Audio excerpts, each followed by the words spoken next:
All right, good morning. It's now 10 o'clock, a little after 10. I'm now standing dead in the middle of Hwy6, literally at the head of the waters, where they've receded past Cairnway, probably about 120, 130 yards. Probably about another 30 yards or so back from where it was yesterday. Everything is still devastated over here. You still cannot get to Clay Road. Parking lots on the side.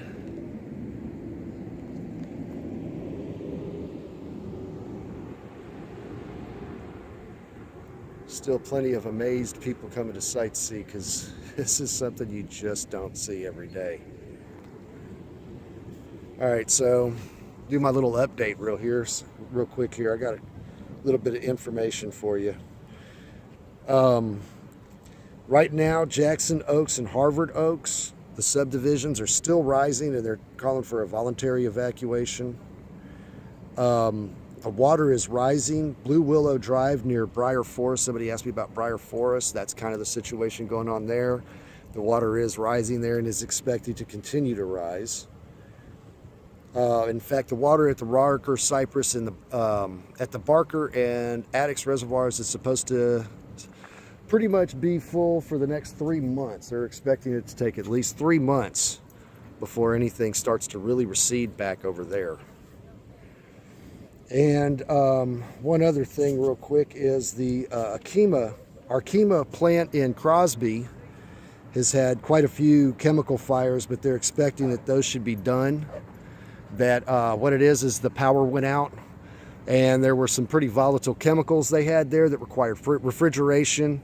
They pretty much announced ahead of time that fires were going to happen because it doesn't take any time at all once the refrigeration is cut to those things for those things to start catching fire. I'm going to zoom up the road a little bit here so you can see as far as I can with this phone camera. But they are saying that most of the refineries have come back online. The oil wells in the Gulf are the rigs in the Gulf are starting to fire back up again. So that should alleviate some of the gas prices that are going on. We do have rising gas prices here in Texas, even though they're actually reversed a pipeline where we send gas to Oklahoma. They're reversing that pipeline and bringing that gas back in.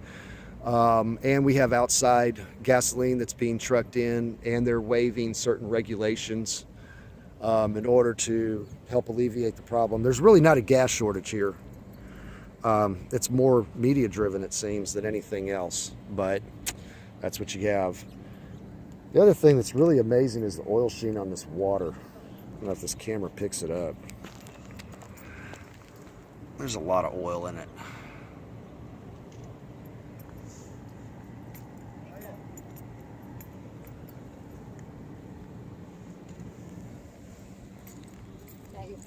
Yes, ma'am. That's my sidekick.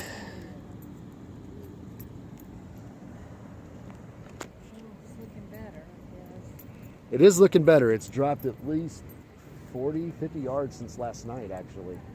And I was just able to get down parts of West Little York that I haven't been able to get down. I actually got into Jamestown Colony this morning, and they're starting to truck people in at the end of Eldridge, where those neighborhoods there at Eldridge and West Little, just past West Little York, they're starting to boat people into the neighborhoods back there to get them back in to secure their property. So it's starting to recede, but I heard this morning it's going to take 3 months before they have Barker and Addicks back to where it should be. It'll be 3 months.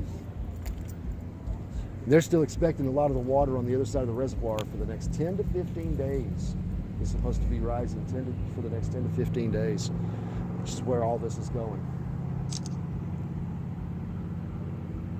이게 사진 나오는 거지. 이렇게는. 손을 내려. See how high the water got into that neighborhood, that parking lot.